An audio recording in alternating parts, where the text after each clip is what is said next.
Oyez, oyez, oyez. The Honorable Court of Appeals for the 7th District of Texas is now in session. Please be seated.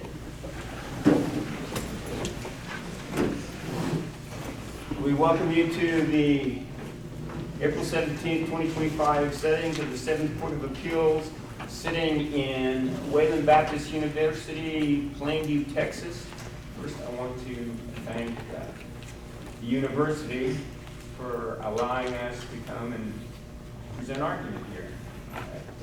We enjoy getting out and seeing the community. Otherwise, we're pretty much holed up working in our court in Amarillo, but it's good to get out and let other people try to experience this type of court and this type of court that very few people know about. So again, thank you. Thanks to the university for allowing us to come. We have two cases this morning. There'll be a short break between the first and second case so we can change panels. And we'll go on and call the docket for the first case. Judge Parker, who will preside over the second, will call the docket for the second case when she comes up. So we won't have to do that right now. But the first case we have for this morning is 07-24-00243-CR, 07-24-00244-CR, State of Texas versus Ezequel Castaneda. And first, can you hear me, the people that are in the back room? Thank you. For the appellants, who's appearing? Brenda Johnson for the appellant, the State of Texas, in these cases. Present and ready. Thank you. And for the appellee? David Gwynn Jr. for appellee, Ezequel Castaneda. Now, I understand when you get up and argue, you're going to have a microphone, so that'll help. But make sure that you project enough that the microphone doesn't pick it up, since you're facing us and your voice is coming to us, that people in the back can still hear you. Okay? Ms. Johnson, you have the floor.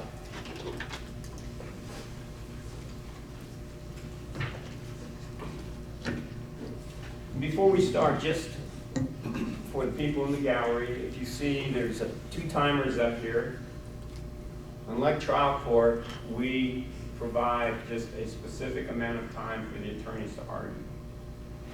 By this time, they've also filed briefs discussing their respective positions, so we've read those. And what we have before us and we look at as well is what they call the record, the trial court record. And it is what happened in the trial court. They copied it and sent it to us, documents that were filed with the trial court clerk, and then the trial court looked at it. So they're coming up here and they're before us as well.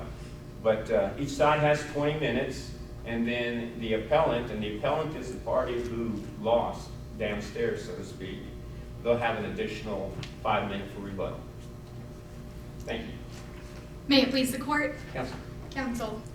Good morning. My name is Brenda Johnson, and I represent the State of Texas, the appellant in these cases. But before I begin the substance of my argument today, I would like to say what an honor it is to appear before this court, and especially in this setting. Is this your first time? This is my first time. Very good. Welcome. Thank you. I'm a proud graduate of Wayland Baptist University, and I also serve as an adjunct professor here. This is my hometown, and the drive-by shooting that these cases originated out of happened just 1.5 miles from our current location. So it means a great deal to me to see students in the community having the chance to witness this portion of the appellate court's function and the appellate process in action today, and I'm honored that I get to play a small part of it. Now turning to the substance of my argument, as you all know, I'm here today requesting reversal of the trial court's denial of the state's motion to allow a material eyewitness to testify via video conference. Where's the eyewitness? The eyewitness is in Mexico, which is, he was here illegally, brought over as a child. He returned when he was around 18 or 19 to Mexico, where he is a citizen. He is voluntarily in Mexico currently? Yes. Well, he was not deported, I guess is the point. He left to Mexico, and I think part of my argument will talk about out of fear of retaliation, and I think that you see that in the trial court. the trial court record, he said something along the lines of, more than anything, I left because I was afraid after what I had seen that day and what had transpired after. And he also talked about another eyewitness actually being threatened by appellee in this case. One of the things that's unusual about this case is the way the parties are arranged. Typically, when we see a criminal appeal, we see the criminal defendant usually being the one who was convicted of something and then bringing an appeal.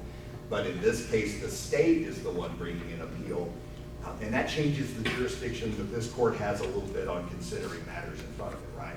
Right, it does. But I do think that this court still has jurisdiction of the case because jeopardy hasn't attached. We had Wally Hatch, our elected official, signing the certification to this court that this is not for delay, but because the materialness of this eyewitness testimony is important. And then I think that, and I talk about this in my brief a little bit, but So what's the problem? What's the problem? the issue here, it all boils down to confrontation. And so if we don't have this witness at trial, then it affects the jury's ability to render a verdict that's based on all of the facts, and not just a curtailed version of the facts. And so here, if he's not allowed to testify, then appellee in this case is in a prime position to say that Mr. Renteria, the witness, is actually the shooter, and he won't be here to say any differently. Well, he's allowed to testify, isn't he? I'm sorry. He's allowed to testify. It's the location that's the problem. Yes, but he can't come back into this court's, he can't come back into Texas or the United States, much less Plainview or that courtroom, because doing so would be unlawful for him. It would be illegal. It'd be a violation of federal law. And so we see kind of the mesh between confrontation and federal immigration. When you say confrontation clause of the United States Constitution? Yes, and the Texas Constitution. And what does that say? It says that the defendants have the right in any criminal prosecution to be confronted with any witnesses against them. And so what we're saying here is, yes, he will still be confronted. It will just be by means of virtual testimony. And I know that Mr. Gwynn in his brief talked about, well, how can we make sure that that's not the same as physical presence, but we've seen numerous cases where that's allowed. The Court of Criminal Appeals just addressed this a couple of years ago in Haggard. Doesn't Haggard work against you on this question by saying that rather than allowing witnesses to appear over video conferencing, that the confrontation clause actually requires their physical presence in the courtroom? So I think Haggard was different in that the sexual assault nurse examiner in a rape trial had left from Texas to Montana, and she just didn't want to come back. There was nothing preventing her other than inconvenience. So this is different because we have immigration laws that are prohibiting this witness from coming back and appearing. And he said that he wants to, he just can't. And then of course we as officers of the court and bound by a code of ethics cannot ask him to do that because we cannot ask someone to break the law. One difference that I was looking at in Haggard was she was living in Montana, and I think in Macomber, the witness was living in another state as well, both wanting to appear by video conferencing. I'm concerned about guaranteeing the accuracy of the testimony. Witnesses who lie under oath are subject to penalties of perjury. Things can happen to them for false testimony. When you've got somebody testifying from Mexico, who's outside of the jurisdiction of not only the specific court in Plainview, but in any United States court, there doesn't seem to be a penalty for perjuring oneself. I believe that there is, and that is by way of extradition. He's still bound to tell the truth and to follow that oath. And I believe it's Article 4 of Mexico's Constitution talks about extradition. And we've had courts that have kind of looked at that same thing. And this isn't a Texas case that I'm about to discuss. It is cited in the sole exhibit that was presented at the trial court level, though. But it's State v. Harrell, which is actually coming out of the Florida Supreme Court, and Let me ask you a question. You just mentioned extradition in response to Justice Dawson's question. Is the witness that you're trying to get, who's in Mexico, a party, an alleged party to the crime, to the shooting? Yes, he's charged as a party, not as the actual shooter. If he's charged as a party under the Texas law, he's as liable, if found guilty, he's as liable as the person who did the actual shooting, correct? Yes. So he, being somebody accused of crime, extradition is used to get somebody back who's outside our territory, who's been accused of crime. Has attempt been made to extradite him, to get him back here to stand for a trial? No, we haven't attempted to extradite him back, but I think there's some Was that something the trial court could have looked at to determine availability of the witness? If effort hasn't been made to extradite him, and assuming he's a subject to extradition because he's an alleged criminal, subject to prosecution, and no effort was made, is he unavailable? I think that the trial court could consider it, but I think that, so when we talk about extradition, that's designed for prosecution of a defendant, not for witness testimony facilitation. And so if we're to abuse that, then I think that one is going to increase diplomatic tensions. We see that Mexico, they don't extradite their own citizens all the time, so one, that's not even a guaranteed avenue. It takes numerous agencies, got to get the Department of Homeland Security, their consulate. That seems to work, though, against the question I asked you just a minute ago, which was, what do we do with issues like perjury? And he said, we can extradite him, but it sounds like if they're not going to extradite him for a murder charge, they're probably unlikely to extradite him for committing perjury in the courtroom, right? I think that's, I can't say because I'm not familiar with all of the nuances in extradition specifically, but I understand the court's concern. Can the state of Texas extradite, or is that a federal right, so to speak? Yes, I Federal believe. remedy. Sorry, I believe that that's a federal remedy because it would be the state asking the federal government to ask another nation to do something. I did want to talk briefly about just immigration as a public policy interest justifying the modification of the confrontation procedures. And I want to talk about United States versus Abu Ali, which is out of the Fourth Circuit in the federal system. And there we had... Counsel, is that in your brief? It is not in my Can brief. you give us the site, please? Yes, I can. And I also believe that the site is in the sole exhibit, which is in the volume 3 of the reporter's record, but Okay. I have United States versus Abu Ali, ABUALI, and that's 528. I'm sorry, go on. Sorry, 528 Federal Reporter, 3rd edition, 210, and that's 4th Circuit, 2008. But there we had, there was a terrorist, and he had been charged and convicted at that point of conspiring to commit numerous offenses here. He had ties to Al-Qaeda, and one of those was to assassinate President Bush. And so the issue there was, he was captured in Saudi Arabia. There was a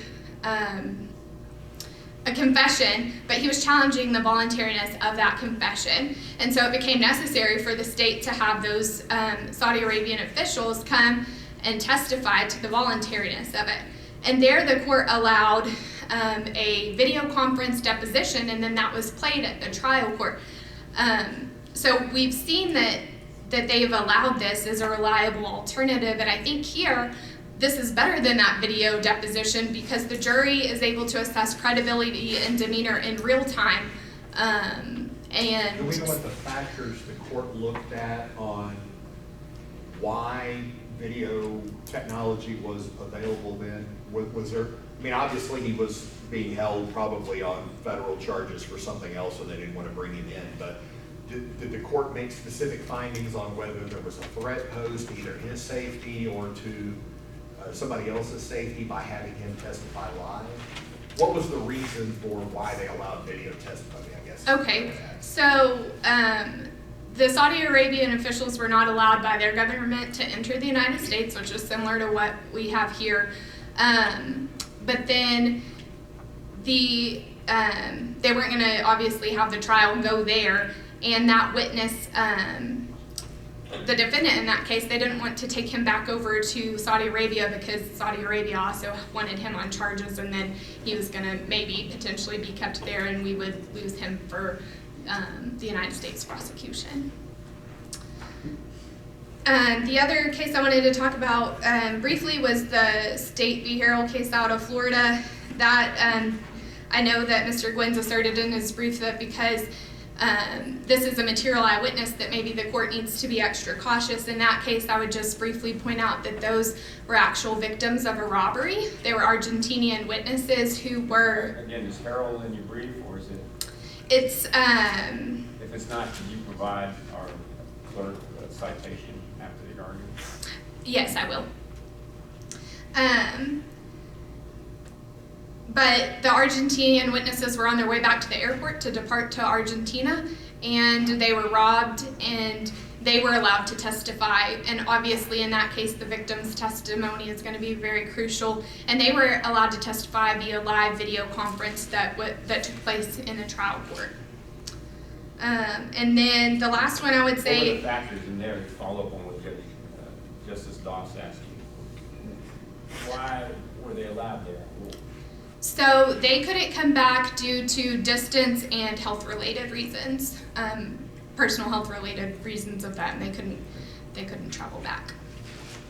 And so I think that that's different from what we have here. I mean, sure, they could say, hey, you're physically able to. Here, he physically can't cross that border. And then the last case I wanted to talk about was Rivera v. State, which is actually out of Beaumont, and I will provide that citation as well. But there, it was a capital murder case, and the crime scene investigator was deployed to Iraq, and the court allowed him to testify via video conference, finding that that would be allowable in that circumstance. And then the closest thing that I can get for the court as far as a co-defendant testifying is actually United States v. Rosenau, and that is a federal case out of Washington. And again, I'll provide that site to the court as well. Yeah, in all of those cases, the trial court actually allowed the person to testify by video conference or by videotape, right? Yes. One of the things we've got that's a little bit different here is that here the trial court denied the state's request to allow somebody to testify by video. Don't we have to give deference to what the trial court found or its reasons for doing something or not doing something? Otherwise, we sit as another trial judge. So I believe that you can review the issues that are before the court de novo, and that's because, and in McCumber it laid it out, but it talked about the significance of a public policy reason relied on for that modification of confrontation procedures is reviewed de novo. And here, he found that immigration was not, so I do believe that you get to review that de novo. So he never reached the next step in that process. What about questions of credibility? The witness you've got proposed here says, I felt like I was in threat for my safety. Do we just have to take that as true because the witness said that? Does the trial court get to say, no, I don't think you're telling the truth on the stand? I think maybe there are more, the one witness you had, you said was unable to travel because of medical reasons. Well, I don't think you're that bad after all. Does the trial court get to make those findings based on their assessment of the witness on the stand?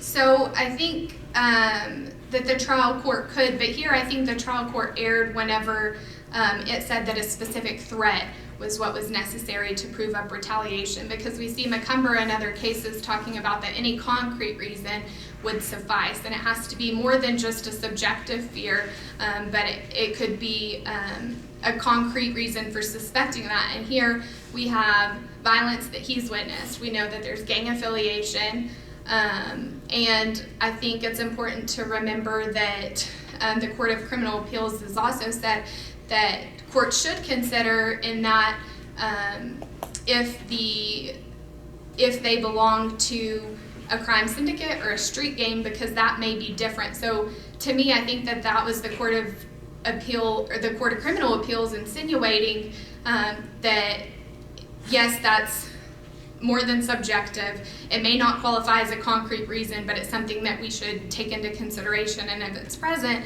then the court should allow the modification procedure.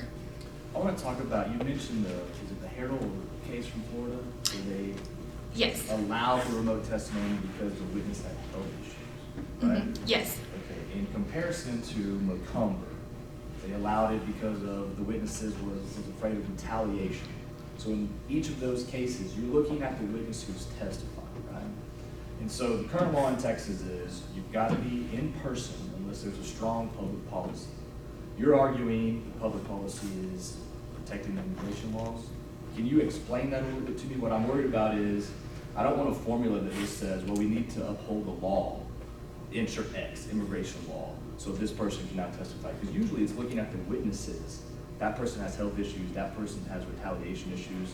Can you explain to me how this immigration fits into a public policy kind of? So at the trial court, the witness testified that he still has no legal status and that he has no avenue for pursuing legal status except for maybe his mother, who's still currently waiting on her citizenship herself, and so that's years and years and years away. So I think that when we look at immigration and why that's an important public policy interest, obviously we've seen, I think the Supreme Court has even said that there's no greater governmental interest than the security of our nation, and that's what immigration is looking at. So here, it's not just immigration broadly, but this specific witness is not going to be able to come back over here to testify, at least anytime reasonably soon. And I think that the trial court and all parties have an interest really in expediting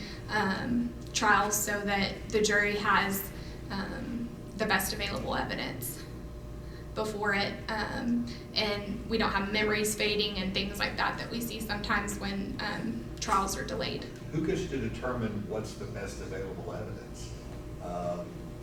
Does a trial court get to do that? Does a trial court get to say, under these circumstances, the benefits of having somebody testify by video outweigh the risks that the jury can't see the person sitting on the stand and watch their demeanor because they're only receiving, a video of shoulders up?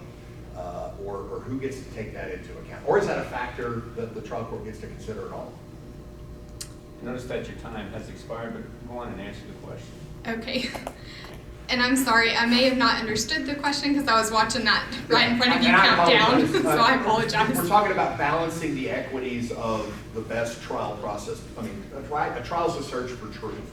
Mm-hmm. So does the trial court get deference in trying to make that determination of weighing all of those factors of convenience to the parties, speed versus delay, whether somebody's credible because the jury can see their entire body while on the stand versus just their shoulders? Does the trial court get to consider that, or is that something we review on our own? Or I don't know, but I don't think that it would make sense for the trial court to be able to consider that, because then you may have a judge in Hill County that thinks one is more important than the other, then you go over to Gaines County, you have a judge that thinks the other is more important, and so it leads to there's no clarity or conciseness, and so it makes more sense when we have an appellate court decide, because then everyone in the jurisdiction knows which interests are going to be weighted the most heavy. Thank you, Council. Of course, you have 5 minutes to vote.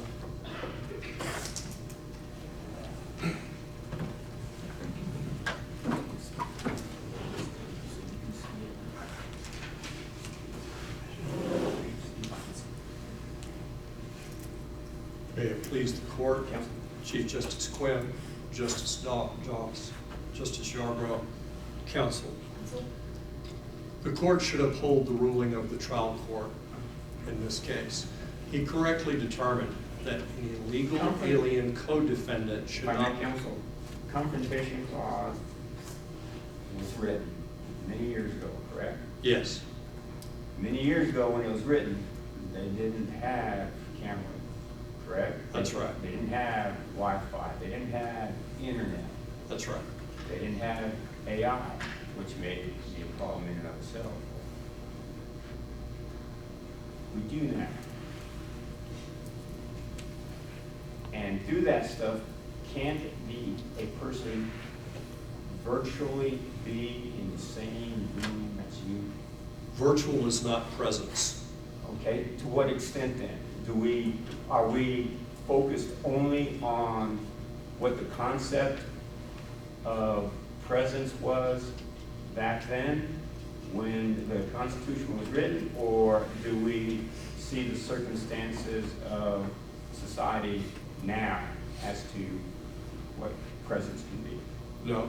Yes, technology has changed, but our values and the human dynamic have not. Justice Scalia speaks to this repeatedly, first in Coy versus Iowa, and again in his dissent in Maryland versus Craig. He points out that crucible of confrontation, not merely that the defendant can see the witness, but also that the witness can see him, and importantly, that the trier of fact, whether in this case it's in a hearing, it's a trial court, or whether it's a jury, observe that interaction in physical presence simultaneously, not in 2D, not just shoulders up by the face, which is what we're up here. But that's what you see in a trial courtroom. The witness is sitting behind a table, basically. But it is all of them, and then walk to the stand, then come back to the stand. Well, why can't you, if you can do the same thing via technology, why not allow it? If you can take a camera of them walking to a stand somewhere, sitting there, even without any type of border in front of them, and you're asking them questions, and the screen is big enough so everybody in the room, including if you capture it on video, you can put it on the internet, YouTube, everybody in the world, universe can see it. It's just seeing, not sensing. And really, it's not cited because it came out, the case that the state tries to use, McCumber, is an application of Maryland versus Craig, and that came out June 19th of last summer while we were all down at the Rusty Duncan seminar. A few days later, on the 21st, the U.S. Supreme Court gave us Smith versus Arizona. That's 144 Supreme Court, 1785. And it follows that Crawford line of cases. And there, it was a possession of controlled substance case. And going back through, and it's articulated for you in the cases cited from Melendez-Diaz and Bullcoming versus New Mexico, prosecutors have been trying to get around this personal presence required on lab results, where you go through, well, one expert's relying on another's work. And they said, no, that violates confrontation. And here in Smith versus Arizona, Justice Kagan brought a fantastic historical summary, going back even to 1807, when Chief Justice Marshall in the Aaron Burr's trial said courts, very presciently, should be aware of statutory schemes of the day with whatever the interest they seek to advance, violating the accused's rights to personal presence, not just virtual image and view. Think of it in your own relationships. You can call your kid on the phone. Did you mow the yard? No. But when they're right there in front of you and you can look at them and you can literally feel, to borrow a phrase, vibe in the room. And it helps you with your credibility determination. That's not purely a cerebral academic exercise when we judge other people.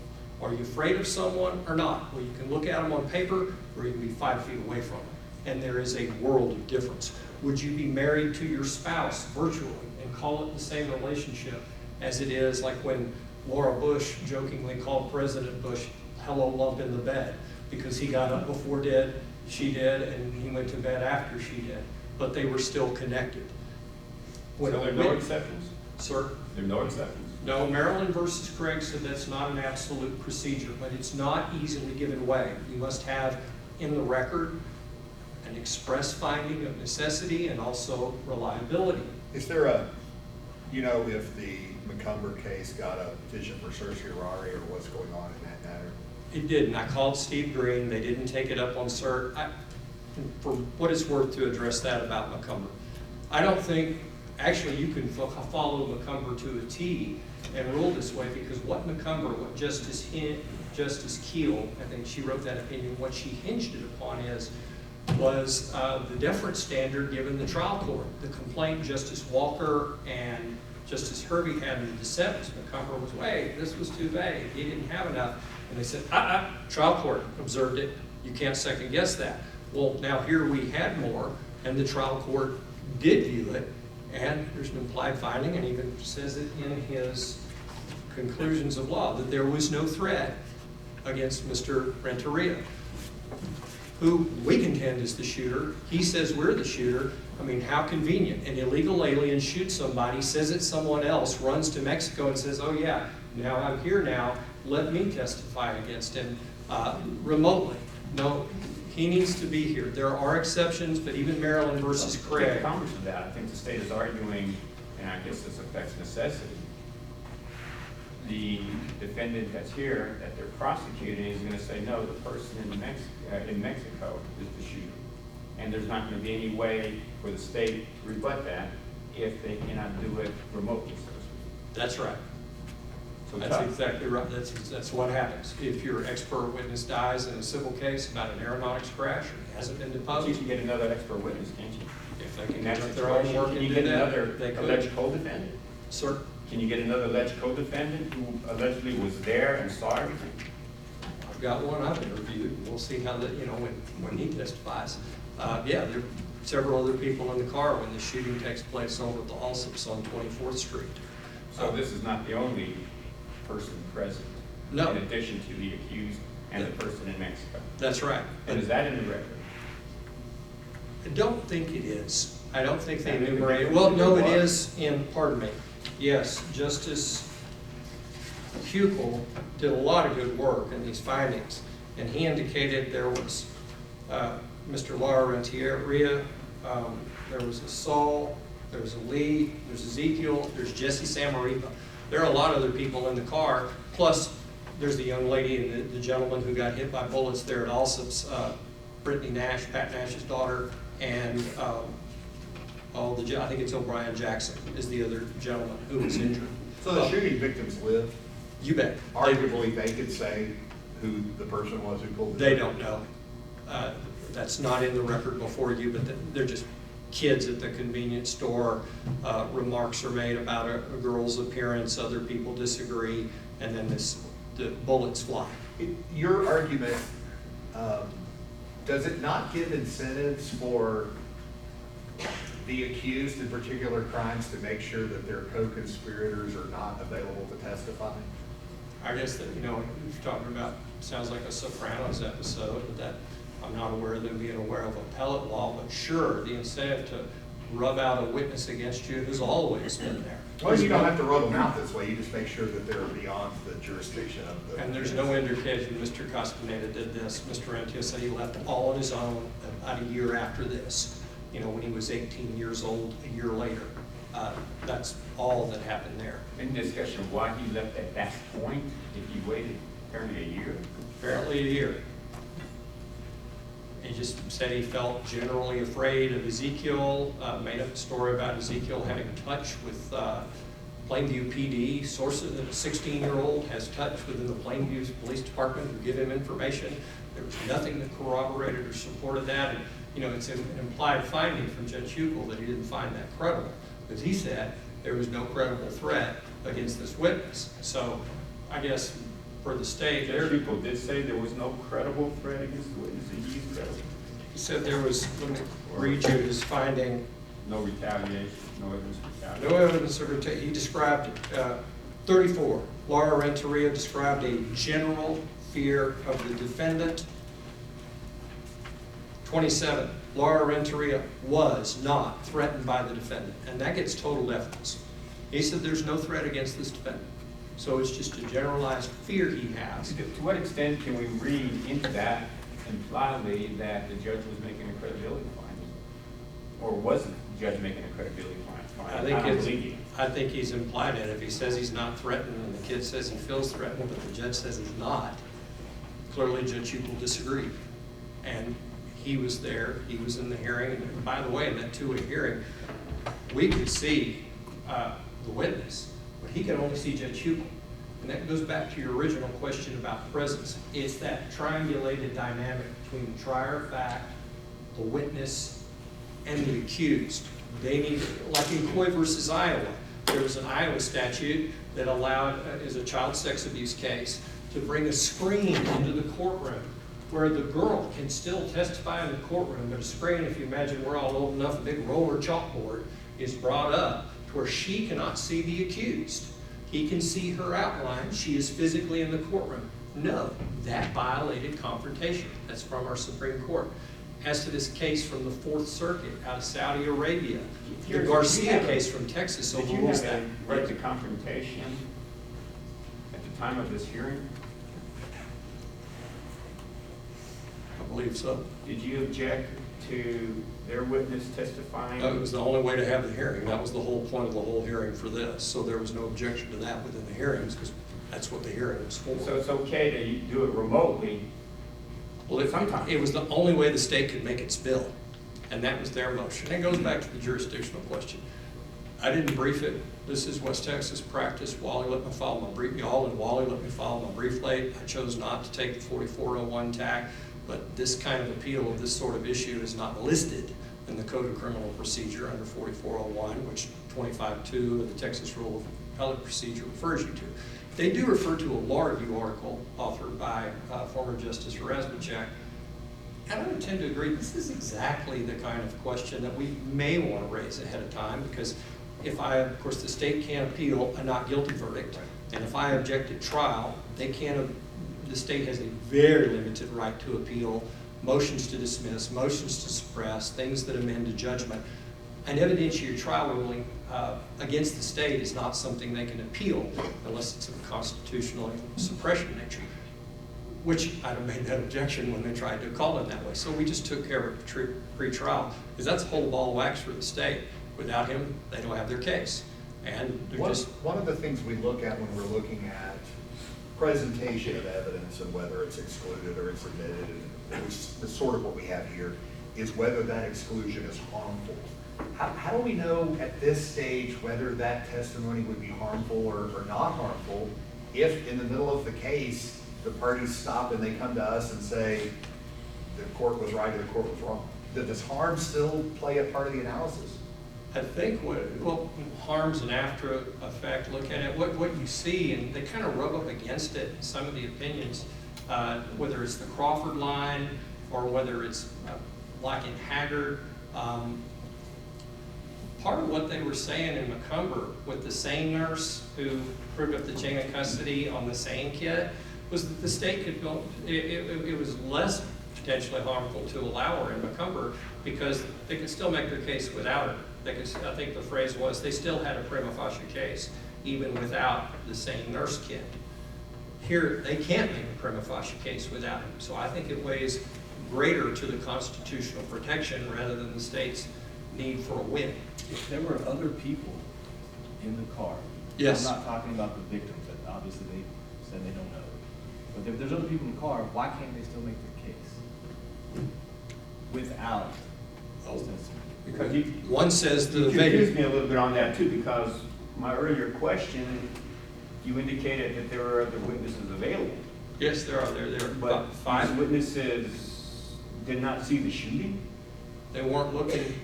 One saw Ezequel and another young man saw Santiago Lara, the escaped witness, do the shooting. He says it's him. The other two were looking down. They didn't have their head up when the gun went off. Their statements to the police is they don't know who shot, and then they all ran off. I know the That's not in state's the making the record. same argument. so- Sir? I know the state's making the same argument. Yeah. They need this testimony. Yes, sir. It's crucial for them. They don't have him as a shooter without it. And that guy's got every motive to lie. I want to talk about the standard review just briefly. Yes. The state's brief says mostly de novo. I know we are supposed to give total deference to the trial court's findings. That doesn't mean complete deference. That's I mean, right. In the record, per se, he says, I left because I was afraid of retaliation. I mean, can we hold that, hey, yeah, we're supposed to give total deference, but Only if, yes, sir. we find there was retaliation. You'd have to show that to be a complete, if you believe Justice Ezequel wholly abused his discretion. After his years of experience as a trial lawyer and a trial judge, you can do that, but it's an almost total deference standard. No, you don't have to completely turn your back on what they do, but usually in the cases where they find, like in a motion to suppress about did the officer see a furtive gesture or speeding, usually they give total deference to the finding unless there's like video evidence to the contrary. That's like one of those exceptions to that. We don't have that here. No, it's a very strong deference standard, but it's not complete. You could disregard the court's finding of what the boy said remotely. What's the level for that? I know in civil cases, the question is whether any other reasonable judge could have plausibly reached the same conclusion that this trial judge did. Is it same here for criminal?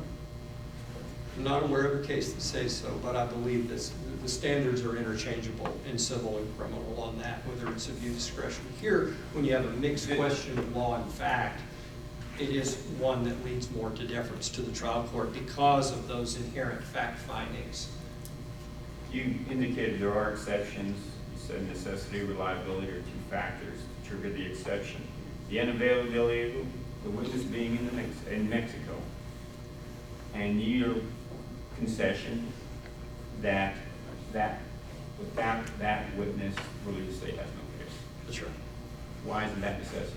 I think it's a necessity, but the court didn't find the basis for it was sufficient.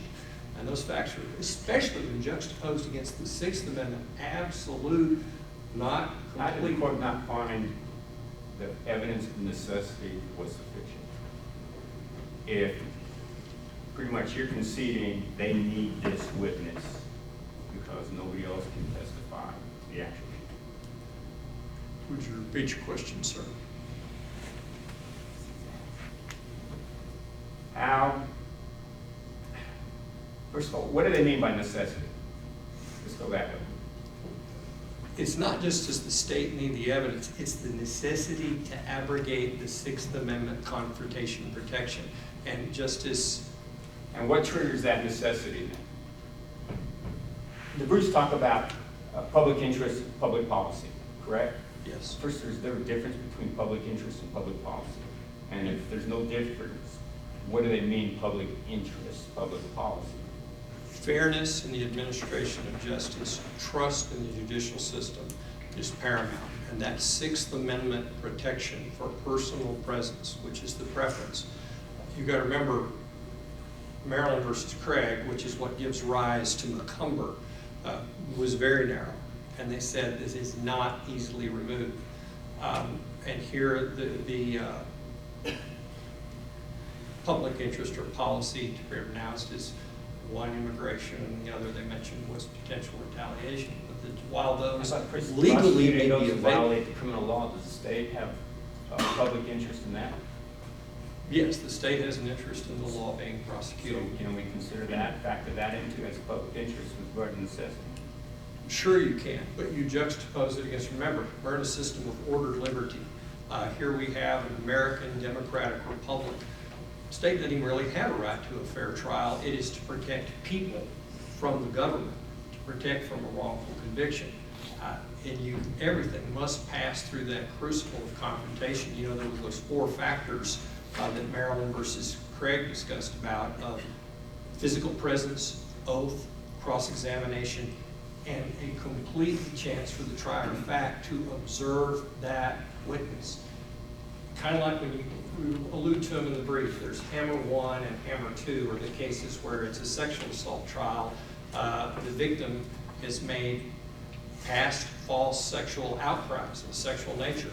And the rules of the evidence wouldn't allow it, but to show bias, to show motive, the confrontation clause overrode that. And within our hierarchy of laws, the Constitution must remain supreme. I see I'm running out of time, and I'll close. Wherefore, premises considered, appellee urges this court to affirm the decision of the trial court and not allow the out-of-court remote testimony of the illegal alien co-defendant witness against our citizen, Ezequel Castaneda. Thank you. Thank you, counsel.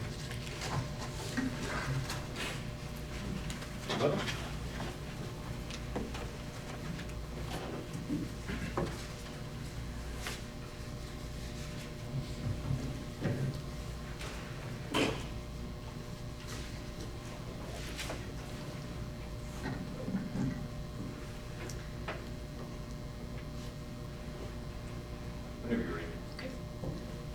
I would like to talk about how the Court of Criminal Appeals, and this came out, this was the Finley case, it came out after the state's briefing deadline, but in footnote 21 of that case, the court talks about the interplay between Craig and Crawford and how they're going to view it, and I think that's important for the court to keep in mind. And that was released on November 27th, 2024, and I think the state's brief was due November 15th. Which case? Finley v. State. And What's the site for that, or will you give it to? I will. There the court said, this court's aware of the icy relationship between Craig and the later decided Crawford, and is aware that some have argued Crawford implicitly overruled Craig, in particular the reliability prong. The United States Supreme Court has not shed light on whether Crawford implicitly overruled Craig or whether the two cases coexist and that Craig applies to in-person testimony and Crawford applies to out-of-court statements. However, this court has continued to use the Craig precedent when confronting confrontation cases regarding in-person testimony and will continue to do so in this case. And so I think that that's important, and I think I know that at the trial court and in briefing, Mr. Gwynn has relied on Hammer 1, Hammer 2, following the Crawford line of precedent. I also think that you had asked about the materialness of this witness to testify, and here, even though there's multiple people in the car, if they're all looking different ways, they all have different abilities to retain memories, different. No one can duplicate what he's going to say, and I think that when we ask a jury to come in and to render a fair verdict, I think that that requires that we allow them to hear from all parties. So it is material for him to testify today because because he has key evidence that can't be duplicated by any other witness. Can you address the issue we were having just a minute ago about assessment of witness credibility and how that affects the standard of review? I understand you're arguing for the other part, because it should be de novo, at least as far as the fact that it is illegal for him to re-enter the country. But with regard to questions about whether there were threats or whether there were not threats and whether that might be an influence on whether this witness is available or not, it seems like the trial court ruled against you on those questions. Are you not bound under a more deferential standard of review on that question, if any reasonable judge could have agreed with Judge Huckel? Or is that something we could just say, yeah, we believe this witness, Judge Huckel can? That didn't seem like that should be the right standard. Right. I think that as far as credibility determinations, when those are supported by the record and turn turn on credibility of the witness, then I think that there is deference to the trial court in that scenario. Certainly in cases where the defendant's bringing an appeal, if you have a single witness who said, yeah, I saw he was the shooter, and I mean, the jury gets to assess, or the fact finder gets to assess that person's credibility, and usually we don't try to get into the mind of whether that was accurate or not. Would you agree with that? Yes, I agree. I think this court has said on numerous times that it won't take the place as a 13th juror, so yes. In your briefing, you briefly argued that Judge